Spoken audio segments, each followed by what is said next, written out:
Welcome to our Hong Kong Brief program, where we dive into the vibrant heartbeat of the city and beyond, bringing you stories that tickle your curiosity and maybe even tug at your heartstrings a bit.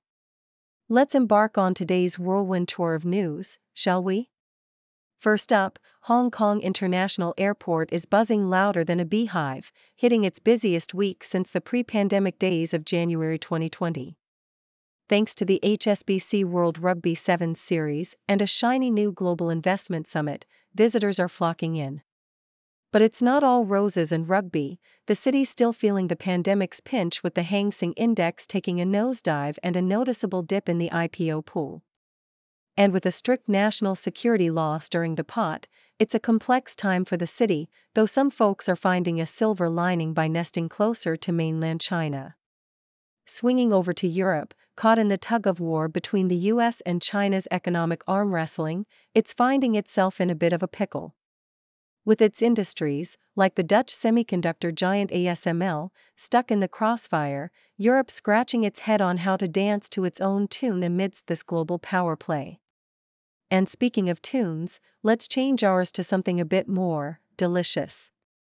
Chinese dumplings are making a splash in the West, with entrepreneurs cooking up creative twists on this traditional dish, serving both nostalgia and innovation on a plate. It's a culinary crossover that's winning hearts, one dumpling at a time. And in a plot twist that could rival any thriller, Vietnam's real estate tycoon Truong My Lan faces a shocking sentence over a jaw-dropping fraud case. Meanwhile, Hong Kong braces for a demographic dip in school enrollments, challenging the city to think creatively about its future. But it's not all gloom. As the city preps to co-host the National Games next year, there's a buzz of excitement in the air. From the serious to the lighthearted, today's stories weave a tapestry of resilience, innovation, and the enduring spirit of communities navigating the complexities of modern life. So, grab your favorite snack, dumplings, anyone, and please stay tuned for the detailed scoop on these intriguing narratives. In a vibrant showcase of resilience and adaptation, Hong Kong International Airport buzzed with activity, marking its busiest week since January 2020. This surge in visitors was largely attributed to the city hosting the HSBC World Rugby Sevens Series and the bank's inaugural Global Investment Summit. However, despite this flurry of activity, Reuters' Breaking Views paints a picture of a city still grappling with the aftermath of the pandemic. The Hang Seng Index has plummeted nearly 50% from its 2021 peak, and the city has seen a notable absence of initial public offerings. Moreover, the implementation of a strict national security law has sown seeds of concern among executives, contributing to a complex socio-political landscape. Interestingly, many Hong Kong residents are finding solace and perhaps more affordable living conditions in mainland China. This trend underscores a pragmatic shift towards closer ties with China, albeit while striving to retain Hong Kong's unique cosmopolitan essence. Across the globe, the titanic clash between the US and China in the realm of economic warfare has placed Europe in a precarious position. As reported by South China Morning Post, Terry Su from Asia Times highlights the significant implications the standoff has for Europe. Unlike the US and China, both of which possess the economic fortitude to withstand the trade dispute, Europe finds itself in a vulnerable position. The continent's industry, epitomized by the Dutch semiconductor equipment maker ASML, is caught in the crossfire between these two global powerhouses. European carmakers, too, face an uphill battle against the burgeoning prowess of Chinese electric vehicle manufacturers. Su's analysis underscores the urgency for Europe to carve its own path, which includes resolving the conflict in Ukraine and re-establishing ties with the Russian consumer and talent market. On a lighter note, the culinary world is witnessing an exciting evolution as Chinese dumplings gain popularity in the West, thanks in part to the innovative efforts of young entrepreneurs. South China Morning Post introduces us to three brands: Love Some Dumplings, Dickie's Dumps, and Mila, that are captivating both Chinese millennials and a broader audience with their creative takes on this traditional dish. Love Some Dumplings, birthed from the culinary experiments of Sandy Tang, a former MasterChef UK contestant, draws inspiration from her Macau upbringing and global travels.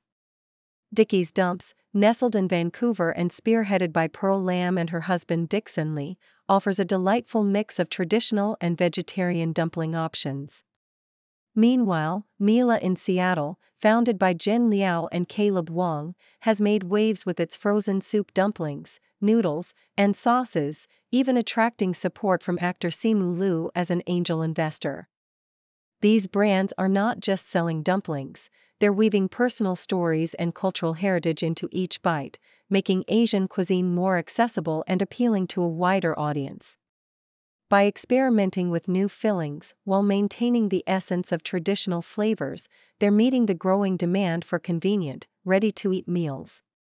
The commitment to quality and innovation, from using machines for consistent dumpling shapes to exploring new flavors and collaborations, positions these brands for continued success in the burgeoning market for Asian food. In a dramatic turn of events that reads like the plot of a high-stakes financial thriller, Truong My Lan, a real estate magnate at the helm of Van Thin Phat, has been sentenced to death by a court in Ho Chi Minh City, southern Vietnam.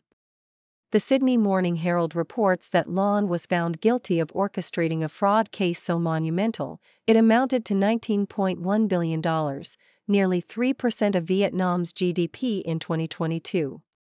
This case is not just another tale of white-collar crime, it's a saga that underscores the lengths to which the Vietnamese legal system will go to combat economic crimes, traditionally reserving the death penalty for the most violent of offenses. The court's decision to impose such a severe sentence on Lan highlights the perceived gravity and sophistication of the criminal enterprise she led, signaling a stark warning to others who might contemplate similar schemes.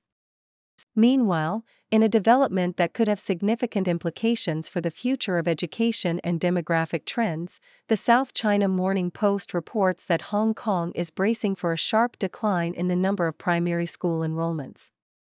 Over the next 6 years, the city anticipates a 36% drop in the number of students starting primary 1, with figures plummeting from 49,600 this year to a mere 31,500 by 2029. This decline is not just confined to the youngest learners, the number of 12-year-olds entering Form 1 is expected to fall by 20%. In response to this startling trend, there have been calls for the government to adapt by lowering the threshold for operating a class and to consider each child with special needs as equivalent to 1.5 or 2 pupils when calculating enrollment numbers. This demographic shift presents a complex challenge, requiring innovative solutions to ensure the sustainability of Hong Kong's education system.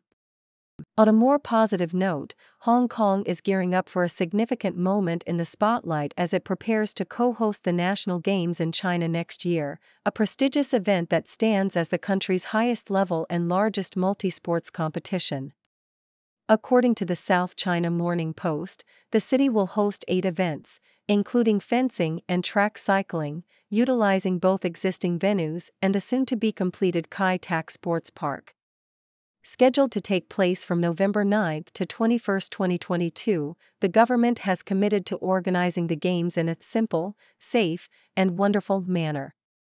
This opportunity not only showcases Hong Kong's capabilities in hosting major international sporting events, but also serves as a platform to unite communities through the spirit of competition and athletic excellence. These stories, spanning from the somber to the celebratory, illustrate the diverse and dynamic nature of current events across the globe. From the shocking sentencing of a real estate tycoon in Vietnam to the demographic challenges facing Hong Kong's education system and the city's preparation for a major sporting event, each narrative offers a unique insight into the complexities of modern life. Whether it's the stern measures taken against economic crimes, the need for adaptability in the face of changing demographics, or the unifying power of sports, these developments remind us of the ever-evolving world we inhabit. In the bustling world of business and the ever-evolving landscape of modern industry, the role and efficacy of management consultants have come under scrutiny, sparking a lively debate in the pages of The Economist. Tamsin Isaacson, the CEO of the Management Consultancies Association, MCA, leaped to the defense of this profession in a compelling letter to the editor. With the UK's consulting industry, the second largest globally, boasting double-digit growth last year and an optimistic forecast of 9% this year and 11% the next, Isaacson painted a picture of a sector on the brink of transformation. The emergence of AI and other cutting-edge technologies, she argued, presents a golden opportunity for consultants to guide their clients through the digital revolution, ensuring they harness these tools to their fullest potential while safeguarding sensitive data and confidentiality. Isaacson's perspective was not left unchallenged, however. In a thought-provoking response, Steve Tarr, a fellow at the Drucker School of Management, called into question the traditional business models that have long dominated the consulting world. Tarr pointed to a new breed of firms that prioritize sustainability, eschew staff burnout, and focus on delivering tangible solutions before gracefully exiting their clients' operations.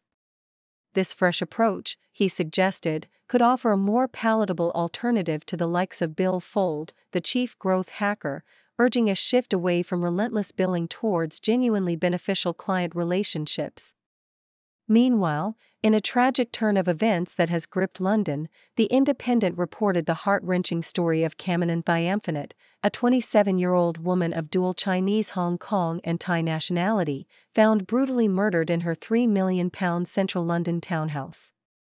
The mystery surrounding Thyamphonit's death deepened as police revealed she might have known her assailant, a detail that adds a chilling personal dimension to the crime.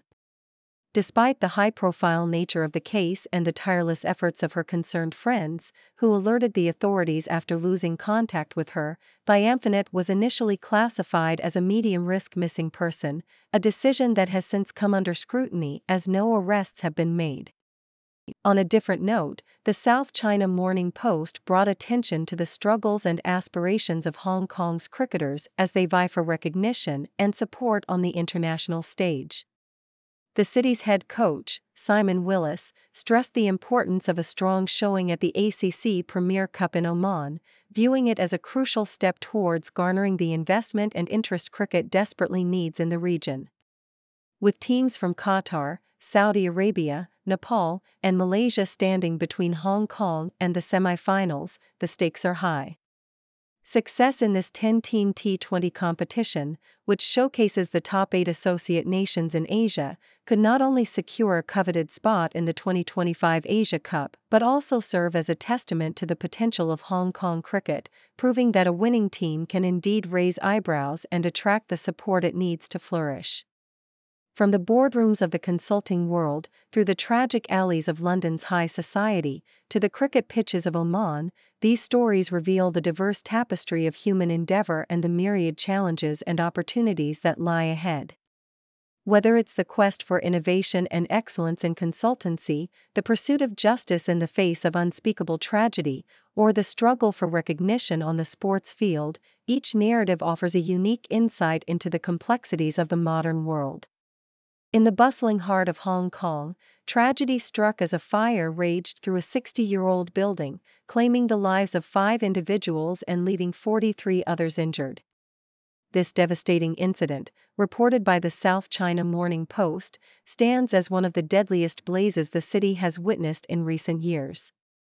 It has ignited a crucial conversation on fire safety and the paramount importance of knowing how to escape a burning building. The Fire Services Department of Hong Kong has urgently advised residents to familiarize themselves with their building's exits and escape routes, emphasizing the need to stay calm during such emergencies. The guidance also includes avoiding the use of lifts during a fire and suggests evacuees bring essential items such as their mobile phone, keys, and a wet towel to cover their faces from smoke inhalation.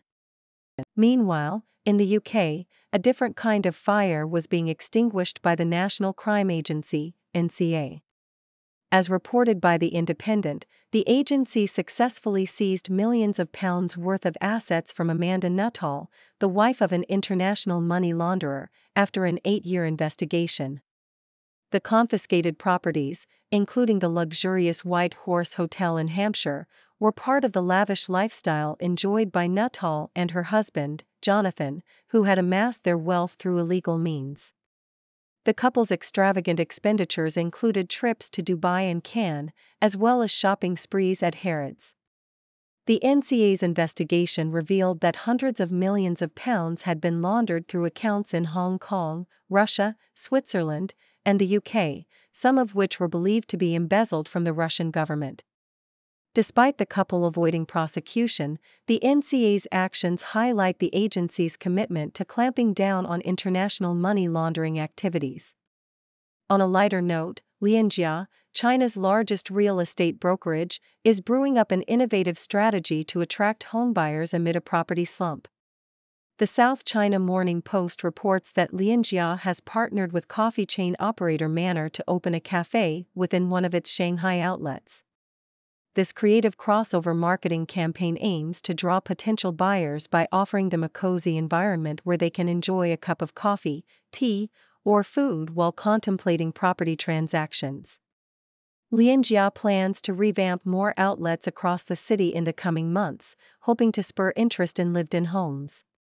This initiative reflects the agency's renewed efforts to navigate through the challenging times, as housing prices in Shanghai have plummeted by more than 20% since mid-2022. From the heart-wrenching tragedy of a deadly fire in Hong Kong to the crackdown on international money laundering in the UK, and the innovative marketing strategies of a real estate brokerage in Shanghai, these stories highlight the diverse challenges and creative solutions emerging around the globe.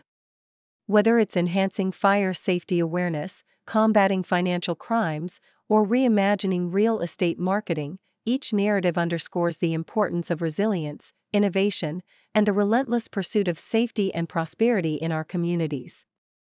In an exciting development for the aviation industry in Hong Kong, the South China Morning Post has reported a groundbreaking collaboration between Hong Kong Metropolitan University and the Airport Authority's International Aviation Academy. This partnership is set to launch a new degree program specifically designed for those dreaming of soaring the skies as pilots. This 4-year program isn't just any degree, it's a comprehensive package that includes a pilot's license wrapped into a Bachelor of Business Administration in Aviation Services Management.